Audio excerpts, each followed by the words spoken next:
नमस्ते दोस्तों। आप सबका मेष राशि के नवंबर 2024 के राशिफल में स्वागत है।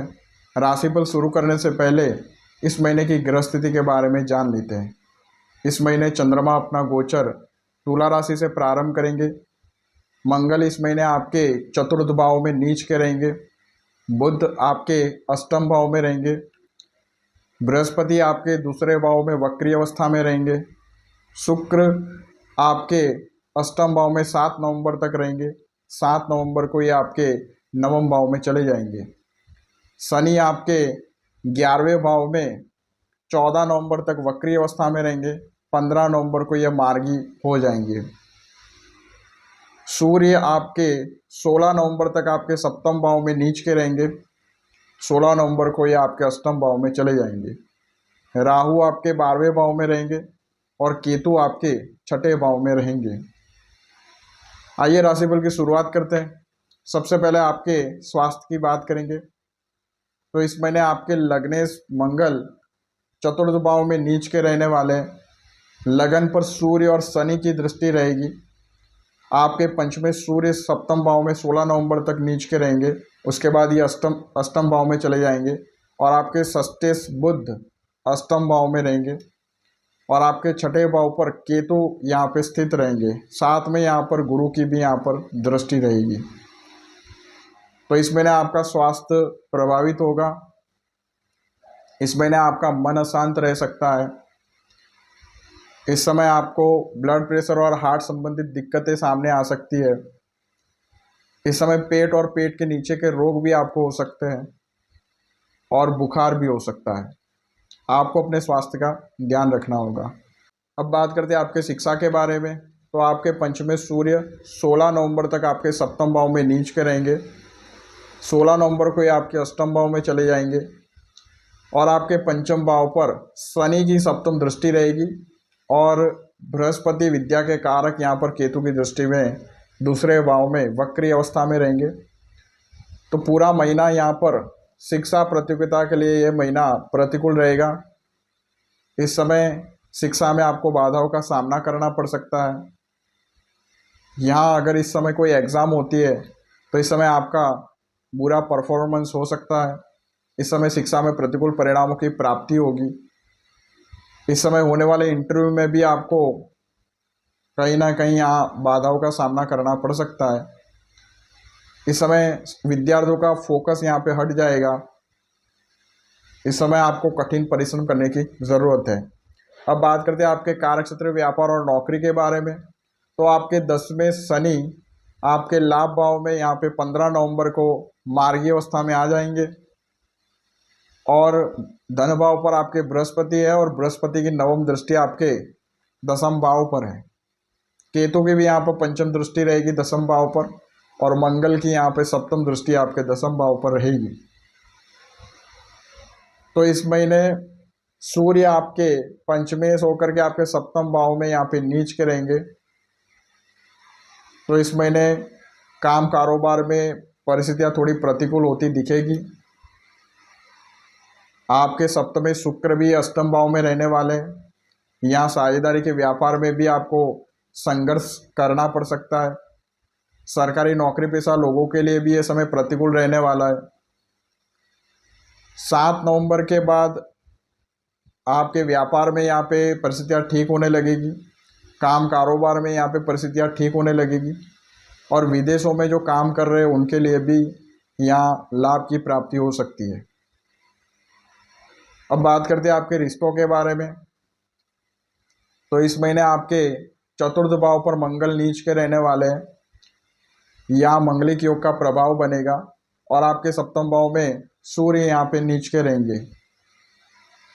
और आपके पंचमे सूर्य भी आपके यहाँ पे अष्टम भाव में भी चले जाएंगे 16 नवंबर के बाद और आपके सप्तमे शुक्र 7 नवंबर तक अष्टम भाव में रहने वाले। उसके बाद ये नवम भाव में चले जाएंगे।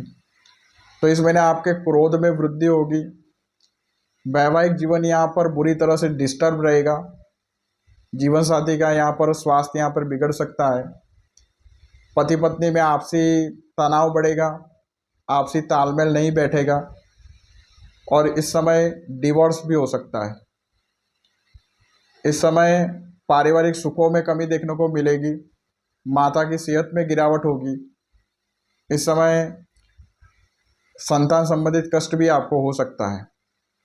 7 नवंबर के बाद पारिवारिक सुखों में यहाँ पे वृद्धि होगी और वैवाहिक समस्याओं में कमी होने लगेगी। अब बात करते हैं आपके आर्थिक स्थिति के बारे में। तो आपके धनेश शुक्र यहाँ 7 नवंबर तक अष्टम भाव में रहेंगे और शुक्र की सप्तम दृष्टि अपने धन भाव पर रहेगी। 7 नवंबर के बाद ये नवम भाव में चले जाएंगे और आपके लाभेश शनि लाभ भाव में 15 नवंबर से मार्गी अवस्था में आ जाएंगे और मंगल की यहाँ पर अष्टम दृष्टि भी आपके लाभ भाव पर रहेगी। आपके धन भाव पर बृहस्पति यहाँ रहेंगे और केतु की दृष्टि भी रहेगी बृहस्पति पर। 12वें भाव में राहु भी रहेंगे। तो इस महीने आर्थिक स्थिति तो आपकी काफ़ी बेहतर देखने को मिलेगी। इस समय आपको 7 नवंबर तक आकस्मिक धन लाभ हो सकता है। इस समय धन का आगमन होगा।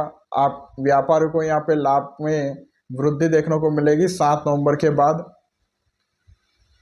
इस समय आपका रुका हुआ धन आपको मिल सकता है और 7 नवंबर के बाद सुख समृद्धि में आपके वृद्धि होगी। साथ में आपका आर्थिक पक्ष मजबूत होगा। मगर इस समय खर्चे भी थोड़े लगे रहेंगे क्योंकि आपके 12वें भाव में राहु यहाँ पर विराजमान है। अब बात करेंगे आपके भाग्य के बारे में। तो इस महीने आपके भाग्य बृहस्पति धन भाव पर वक्री अवस्था में रहेंगे और केतु की दृष्टि में, और आपके नवम भाव पर 7 नवंबर से यहाँ पे शुक्र आ जाएंगे। इस महीने आपके राशि में मंगलिक योग बनेगा और केंद्र त्रिकोण राजयोग भी बनेगा। मगर यहाँ केंद्र त्रिकोण राजयोग इतना पावरफुल नहीं है, तो यहाँ आपको भाग्य में अवरोध देखने को मिलेगा। इस महीने अध्यात्म में आपकी रुचि बढ़ेगी। 7 नवंबर के बाद आपके रुके हुए कार्य धीरे धीरे पूरे होने लगेंगे और भाग्य रुकावटों के साथ आपको साथ देता दिखेगा। यहाँ आपको भाग्य का आपको 60% साथ मिलेगा। अब बात करते हैं ध्यान रखने योग्य बातों के बारे में। तो इस महीने वैवाहिक कष्ट देखने को मिलेगा। तो यहाँ आपको अपने वाणी पर नियंत्रण रखना है, अपने क्रोध पर नियंत्रण रखना है। और इस समय काम कारोबार में भी परिस्थितियाँ थोड़ी प्रतिकूल दिखने को मिलेगी। तो यहाँ आपको काम कारोबार में सतर्क रहना है। धन के लेन देन में भी आपको सतर्क रहना है। और इस समय विद्यार्थियों के लिए यह समय बड़ा बुरा रहने वाला है। तो इस समय आपको पढ़ाई में फोकस करना है और इस समय कठिन परिश्रम आपको यहाँ पे करना है। और इस समय आपके स्वास्थ्य का भी आपको ध्यान रखना है।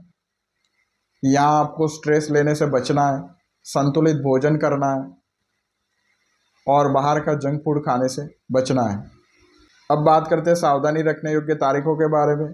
इन तारीखों में कोई नए काम की शुरुआत नहीं करनी है और बड़ा डिसीजन लेने से बचना है। 20-21 तारीख यहाँ चंद्रमा आपके चतुर्थ भाव में रहेंगे। 2, 3, 4 और 30 तारीख यहाँ चंद्रमा आपके अष्टम भाव में रहेंगे और 12, 13 तारीख यहाँ चंद्रमा आपके 12वें भाव में रहेंगे। अब उपायों की बात करते हैं। तो इस महीने सूर्य, मंगल और बुध के मंत्रों का जप करना है।